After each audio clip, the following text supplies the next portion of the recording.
ఏషియాలోనే అతిపెద్ద ఆదివాసీ జాతర అయినటువంటి ఈ రాష్ట్ర ప్రజలందరికీ మనందరికీ ఇంటి ఇలవేల్పులుగా మరి మనందరి మొక్కులతో విరాజిల్లుతున్నటువంటి తల్లులు సమ్మక్క సార్లమ్మ పగిడిద్దరాజు గోవిందరాజుల యొక్క జాతర మన ములుగు నియోజకవర్గం ములుగు జిల్లాలో మరి అత్యంత ఘనంగా ప్రతి 2 సంవత్సరాలకు ఒకసారి నిర్వహించుకుంటా ఉన్నాం.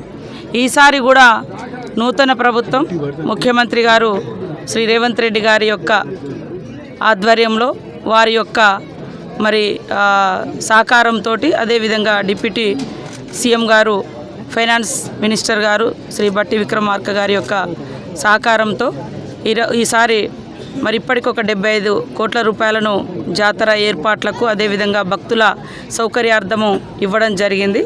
ఇంకా కొన్ని ప్రతిపాదనలు కూడా సంబంధిత అధికారులు కలెక్టరు ఇతర శాఖలతోటి అవన్నీ కూడా తీసుకుంటా ఉన్నాం.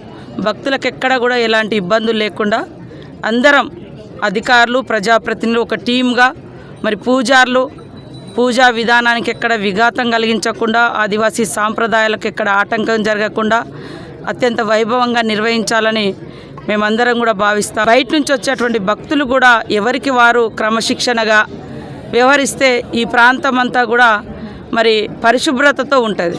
ఎందుకంటే భక్తులు ఎంతైతే భక్తిగా వస్తామో మరి తిన్న తర్వాత అంటే దేవుని దర్శనం చేసుకున్న తర్వాత వారు వదిలేసినటువంటి ఏదైతే ప్లాస్టిక్ కానీ ఇతరత్ర వ్యర్థాలను కానీ ఎక్కడ పడితే అక్కడ వదలడం మూలంగా ఈ చుట్టూ దాదాపుగా మేడారం కానీ ఊరట్టం కాలువపల్లి కన్నెపల్లి మరి నార్లాపురము రెడ్డిగూడెం ఇవన్నీ ఊర్లు కూడా విషజ్వరాలతోటి ప్రజలు ఇబ్బంది పడుతూ ఉన్నారు. మనం తీసుకునేటువంటి జాగ్రత్తలు కూడా చాలా ఇంపార్టెంట్.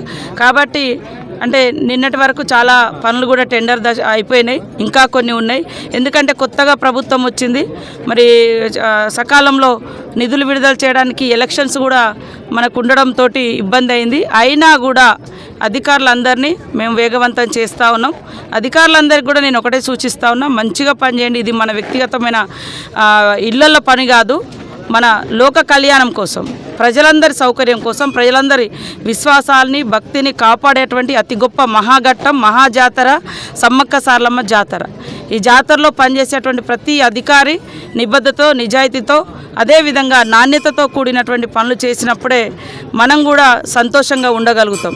పనులు చేయనటువంటి వాళ్లకు ట్రాన్స్ఫర్స్ ఉండవు, కానీ ఇళ్లకైతే పోతారు. ఖచ్చితంగా ఏ వర్క్ చేసినా జాగ్రత్తగా ప్రజల కోసం చేసేటువంటి పని కాబట్టి అందరం బాధ్యతాయుతంగా పనిచేయాలని కూడా అధికారులకు సూచించడం జరుగుతుంది. ఒక 40 డేస్ మనకు టైం ఉంది. అయినా కూడా జనవరి ఎండింగ్ లోపు దాదాపుగా అన్ని వర్క్స్ కంప్లీట్ చేసుకొని మరి రాబోయేటువంటి భక్తులకు ఎలాంటి అసౌకర్యం లేకుండా చాలా బ్రహ్మాండంగా జరుగుతుంది. కాబట్టి సమ్మక్క సార్లమ్మ దగ్గర ప్రతి ఒక్కరు కూడా ఆహ్వానితులే. వారందరికీ ఇన్విటేషన్స్ కూడా ఇంపార్టెంట్. ఏదైతే అధికారులకు కానీ ప్రజాప్రతినిధులకు కానీ మినిస్టర్స్ కానీ ఇతర రాష్ట్రాలకు కానీ తొందరలోనే ఐటీడీఏ పరిధిలో ఒక రివ్యూ ఏర్పాటు చేసి స్టేట్ లెవెల్లో కూడా మరి సీఎం గారి ఆధ్వర్యంలో డిప్యూటీ సీఎం గారి ఆధ్వర్యంలో కూడా ఒక రివ్యూ ఏర్పాటు చేయబోతున్నాం. అయిన తర్వాత అందరికీ ఇన్విటేషన్స్ కానీ అదేవిధంగా డేట్స్ కూడా సరిగా తెలియక జాతర ఎప్పుడు అని తెలియక కూడా కన్ఫ్యూజ్ అవుతూ ఉంటారు. ఆ కన్ఫ్యూజన్ లేకుండా కూడా మరి పోస్టర్స్ కూడా రిలీజ్ చేయబోతున్నాం.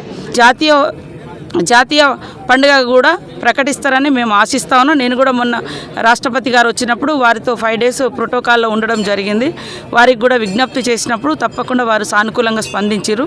ఈసారి జాతీయ పండుగ కూడా ప్రకటిస్తారని ఆశాభావాన్ని వ్యక్తం చేస్తున్నాం.